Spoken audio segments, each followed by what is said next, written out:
欢迎各位大驾光临，园中有许多精妙的建筑，今天就由我带各位参观花园。前面的小屋是香芋仪，在此可以泡茶聊天。山墙为硬山顶的香芋仪，虽然造型简朴，但在花窗与景墙的点缀之下，与庭园花卉也是相映成趣。从肃静的山墙来看，更加凸显水形马背的层次丰富。位在两侧还有回廊，用来连接园中的其他建筑。接下来，请到附近的横虹卧月看看。踏出横虹卧月的幽暗通道，就会豁然开朗。转头看过去，原来横虹卧月的全貌是弧形的复道式路桥，不仅区隔了内外，具备防御巡守的功能，也增添了庭园山水意境。从桥面上俯瞰，即可一览园底的布局。靠街道外侧的有香芋仪、官架楼，其次是临街的定静堂。再往吉古书屋的方向，则有来清阁、方建斋等重要建筑。再往前走几步，抵达来清阁，也是各位今晚休息的地方。来清阁的形制为重檐歇山，四门四有的阁楼式建筑，其中斗拱的装饰可说是全园最精美华丽。如若在二楼凭栏远眺，园外辽阔的绿野便可一览无遗。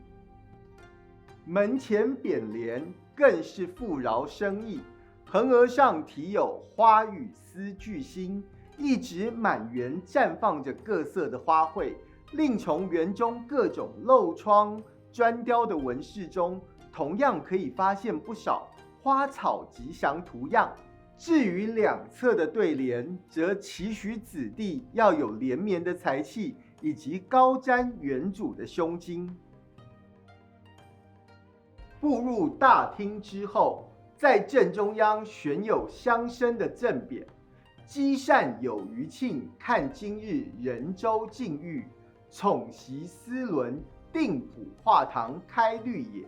这是家主林主寿之父林维元在光绪3年捐银赈灾，救济山西、河南的大旱饥荒，于是地方的乡绅联袂自赠匾额，以表谢忱。各位可以抬头看看，可以看到一个很特别的图样。这铺纹饰的主题是丹鹤朝阳，四周还围绕着蝙蝠的纹样，整体上具有平步青云的祥瑞意象。请抬头往右看过去，墙上还有文人雅士在游园之后的抒发之作。平居莫话兴亡事，排闼青青且看山。举目任教风景异，也应不改旧时言。在这首七言诗当中，提及江山易主、时局动荡的感叹，与吉古书屋所见具有异曲同工之妙。正对来清阁之前，有一栋雕琢精美的戏亭，名为开轩一笑。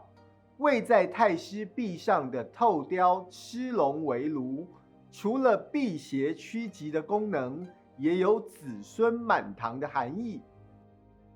目前演出中的歌仔戏班，可是刚从永乐座结束后延请过来的。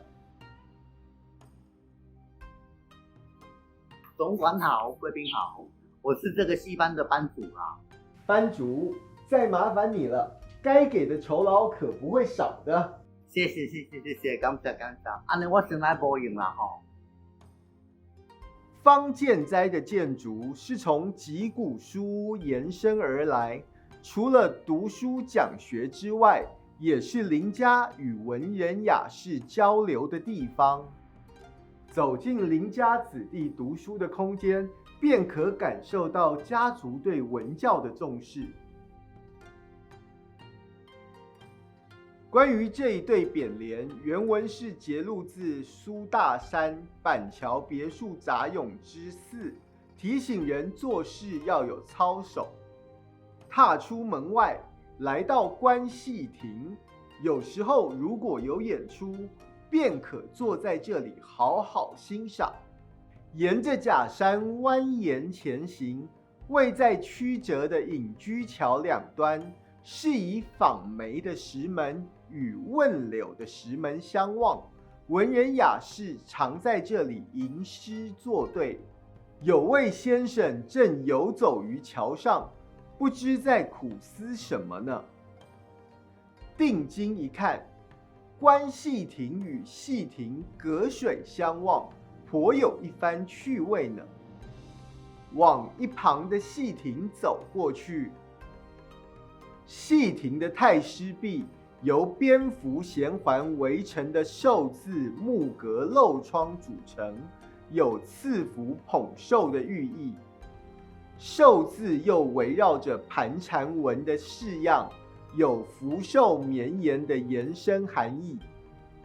参观部分的花园之后，如若还未尽兴的话，请先到来清阁稍作休息，明天继续游览花园景致。